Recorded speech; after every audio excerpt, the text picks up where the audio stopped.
Why checkerboards, black and white duality, and veils appear everywhere. Welcome back. I'm Adeline Atlas, 11-time published author, and this is the Symbolism series, a structured breakdown of the coded visual language used in ritual architecture, media, fashion, and entertainment. In this lesson, we're focusing on three of the most frequently used symbolic forms in modern culture: the checkerboard floor, black and white duality, and the veil. These symbols appear so routinely in performances, ad campaigns, music videos, and even government buildings that their deeper purpose is almost entirely ignored.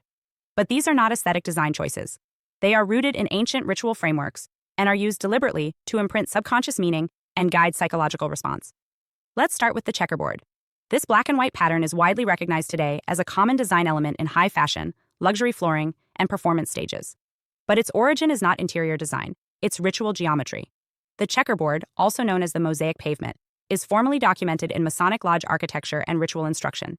It is referenced in the Book of Constitutions and other Masonic literature as the floor upon which initiates stand during ceremonial rites. Historically, the checkerboard pattern was used to represent duality, the philosophical and spiritual belief that existence is governed by opposing forces: light and dark, good and evil, male and female. But this symbolic layout does more than express contrast. It forms a mental grid, a containment system, intended to keep the participant psychologically oscillating between polarities. In ritual usage, the initiate walks or stands upon the checkerboard to symbolize entry into the world of duality, a state in which enlightenment must be earned by recognizing and transcending polarity. This floor, then, is not simply decorative. It is a symbolic map of divided consciousness. Rather than guiding individuals toward unity, it reflects a worldview in which contradiction and opposition are perpetual and unresolvable. When modern celebrities, political figures, or fashion icons are staged atop checkerboard flooring, especially during highly publicized events, the symbolism is intentional.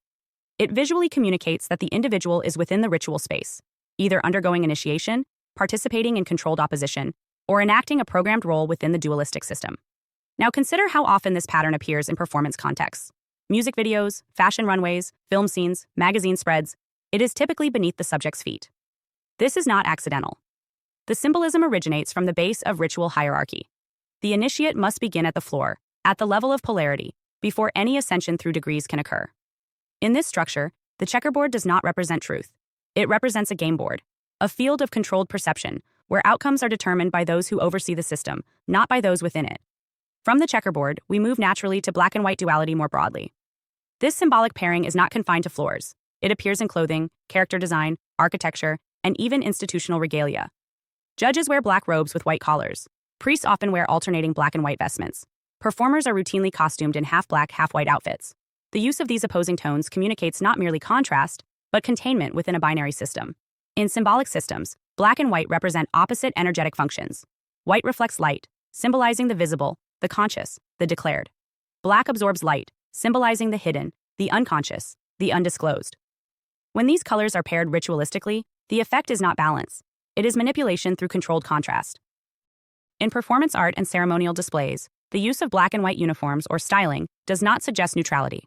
It suggests deliberate programming, presenting both poles of perception while concealing the origin or controller of both. In psychological terms, this plays into what is known as binary framing.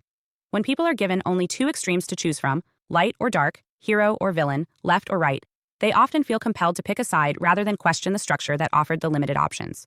This is what black and white symbolism enforces: predictable polarity, emotional reaction, and the suspension of higher reasoning.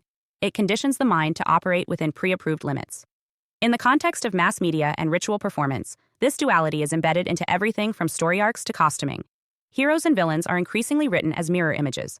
Performers adopt personas that blend innocence and corruption, light and shadow, good and evil, creating cognitive dissonance that the audience is meant to absorb without resolution. Over time, this trains the public to accept contradiction as normal and confusion as aesthetic. But these are not artistic choices. They are ritual mechanics, designed to shape collective perception. Now let's turn to the veil. In ancient ritual and temple architecture, the veil served a specific and highly respected function. It separated the sacred from the profane. In the Israelite tabernacle, the veil separated the Holy of Holies, the innermost chamber where the divine presence was believed to reside, from the outer sanctuary accessible to the priests. Only the high priest could pass through this veil, and only at designated times. Similar veil-like structures appeared in Greek mystery schools, Egyptian sanctuaries, and early Christian iconography. The veil was not symbolic of exclusion, but of mystery, requiring preparation and purity before access.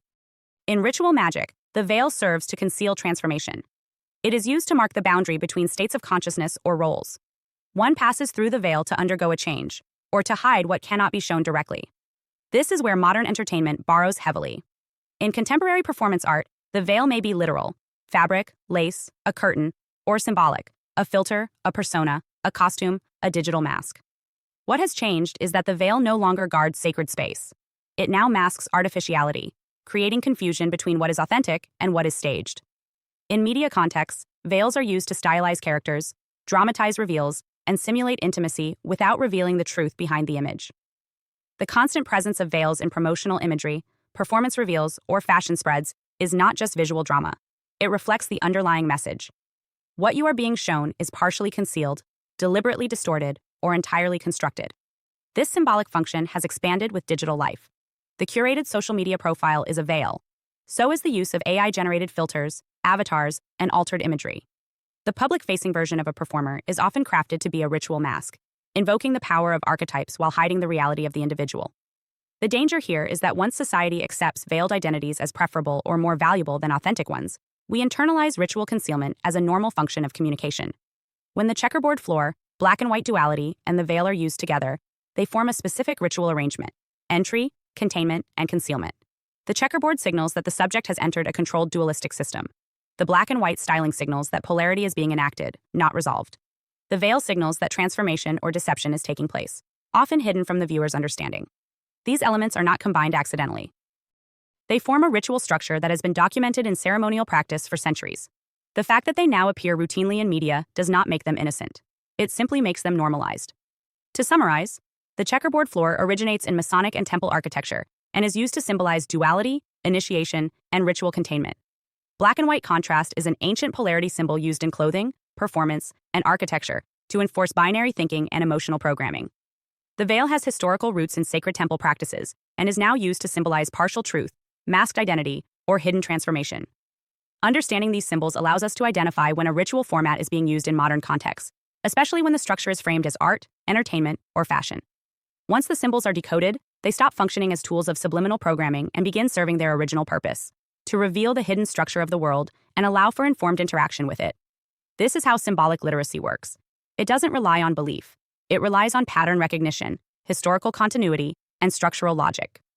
When you can read symbols accurately, you begin to recognize what is being done with your attention, your emotion, and your perception. This is the Symbolism series. And this is how we return meaning to the images that have shaped our world without our conscious permission. Hi, I'm Adeline Atlas. 11 times published author, and School of Soul has just released one of our most requested deep dives, the Magic and Occult series. This series is not for the faint of heart. It's for those who know there's more going on beneath the surface, behind the media, behind the family, behind the system. This series breaks the spell and hands you the map. The Magic and Occult series includes over 200 videos on 1. Entertainment or ritual. Decoding mainstream media as mass spellwork. 2. Occult families. Spot them. How generational magic and ritual lineage hides in plain sight. 3. Occult symbolism. The signs, seals, and signals used to claim, curse, or command. 4. Esoteric symbolism. Layered meaning, sacred geometry, and encoded messages. 5. Law is magic. How contracts, courts, and language are rituals of power. 6. Spells and spirits. What magic really is, and what happens when you use it. 7. Covens and lodges. Where modern ritual happens, and who's involved. 8. Destiny swapping. How rituals steal timelines, talent, or soul contracts. 9. Energy harvesting. Spiritual parasitism, and how to seal your field. 10. The clairs. Your intuitive senses. Clairvoyance, clairaudience, clairsentience, and more.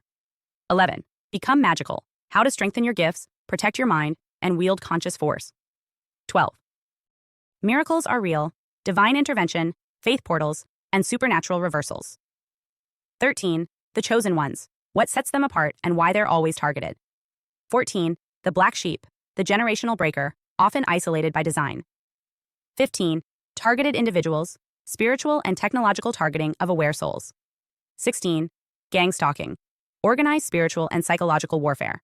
This is the most revealing, most spiritually advanced, and most protective series SOS has ever released. If you've ever felt something was off about this world, this will confirm it and prepare you for what comes next. Your protection begins with knowledge. Join the SOS School of Soul Vault.